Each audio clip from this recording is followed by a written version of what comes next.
Boxing truth here. Chris Eubank Jr. is finally making some moves. Finally ready to prove to the boxing world that he's a world-class fighter, a world-class operator. He has a chance this weekend to make a big statement, to get an impressive win over a considered top 10, even top 5 super middleweight in offer Abraham.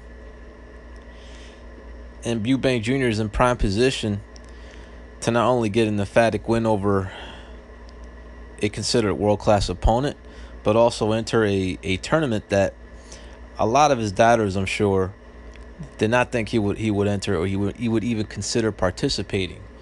But Eubank Jr. is finally heading into the right direction. We're finally going to get some answers about this guy, on whether he's real, he's actually world class, and whether he can compete with some of the top names in the super middleweight division. I still don't think super middleweight's the best division for him, but it's the division that he's getting opportunities. So he might as well campaign there, as he's finally getting some shine, and he's actually getting some opportunities thrown his way. He's actually going to participate in these types of fights that we need to see him in. But first things first, he's got an assignment on July 15th against Oliver Abraham. It's a fight he's heavily favored to win. He should win. He's the younger, he's fresher, he's more energetic, he's more skilled, he has more tools in his arsenal. And stylistically, it's a great matchup for Eubank Jr. Offer Abraham. Abraham is the kind of opponent Eubank Jr.'s father wants to match him right now, because those are the fights that he eats for breakfast, those come forward, aggressive fighters. But this is a guy that is an Abraham who is a lot older now. He's seen better days, and he's a guy that just simply can't match Eubank Jr.'s work rate in this fight, and that's why he's at a great disadvantage. He's a guy that can't counterpunch. He's a guy that's mostly in a shell defense. He has his high guard blocks, and the recipe to beat Abraham is that you have to outwork him, because he doesn't counterpunch. He waits until you stop punching, then he goes to work. So he doesn't really let his hands go much, especially now in the latter stage of his career. He's even more inactive in the ring. He's not really letting his hands go much. So it's a good stylistic matchup for Eubank. The question is, can Eubank make a statement in this fight? Can he knock out Abraham? Could he get an emphatic win, make a big statement? And Eubank is just going to be too fast, too busy, too many combinations, too much arsenal variation in his punches, and Abraham's going to get overwhelmed in this fight. He's going to get outpointed, he's going to get outpunched, and he's going to be overwhelmed with the activity of Eubank Jr. Eubank Jr., he's been working really hard in his craft. I've seen him. He's training nonstop, always in the gym, always trying to improve. And you look at him training up and coming into this fight. He's looking good. He's finally the speed is looking all the way back now. His combinations are looking as ferocious as they were about a year and a half ago. So physically, he's looking a lot better at this weight. He's looking more explosive, more faster. The combinations are flowing. The aggressiveness looks to be there. That's the Eubank Jr. I'm used to seeing. And he has the ability to make a big statement by not only beating Abraham, but knocking him out and possibly stopping him. He's got the gas tank. He's got the punch output and the combinations to get it done. He'll beat Abraham tomorrow night. It'll be a most likely a one-sided decision. But if Eubank steps on the gas pedal, he can make a statement and get a stoppage and overwhelm Abraham with activity. Now, going forward is going to be the interesting part of Eubank Jr.'s career.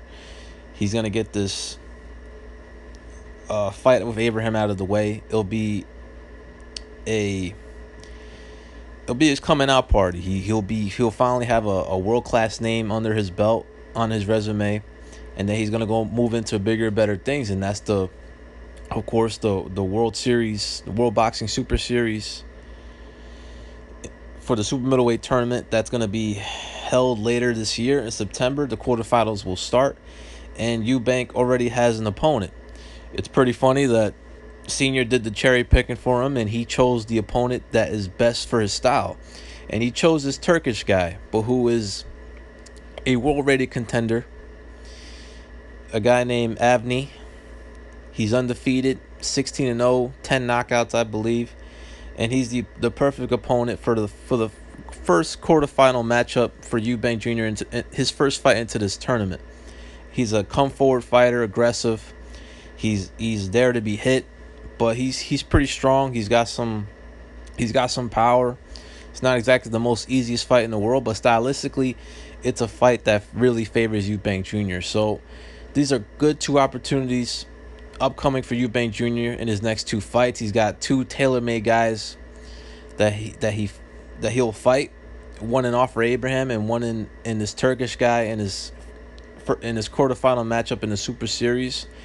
And Eubank Jr. really has a good chance to win this tournament. He's got a favorable matchup in this first round matchup, quarterfinal, and then he's potentially, I believe, will be able to face George Groves in the semifinals, if George Groves could get past his cherry picked opponent in Jamie Cox, which was a strategic move on his part. He picked Cox because he believed he's the easiest of the bunch. Now, of course, there are other guys in the tournament that are dangerous. Rob Brandt is a dangerous contender in that tournament. Callum Smith, of course, is another guy that's considered one of the favorites to win. But Eubank Jr. is finally on his way to proving some of his doubters wrong, to silencing some of the doubters that he's a hype job, that he ain't shit, that he only fights no name novices for IBO straps. Now he's finally gonna be able to get a chance to prove that he's world class. And this Offer Abraham fight is the first step.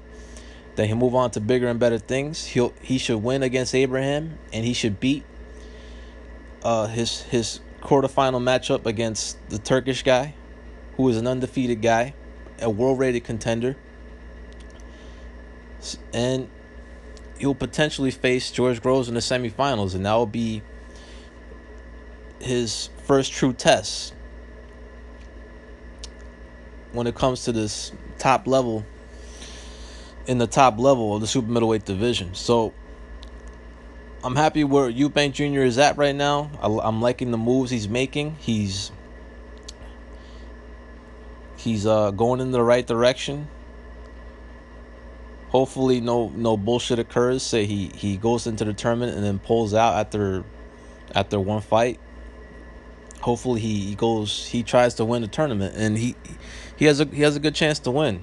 He's definitely, you can't count him out against any of those guys. He's definitely in all those fights, potential matchups that he has to fight in the Super Series. And he's making some noise, man. You can't hate on the guy. He's making moves. He's doing his thing. He's trying to prove that he's world class, and he's staying active. He's being a fighter, while Billy Joe Saunders ain't doing shit. He's a world champion, has fought once in over a year and a half.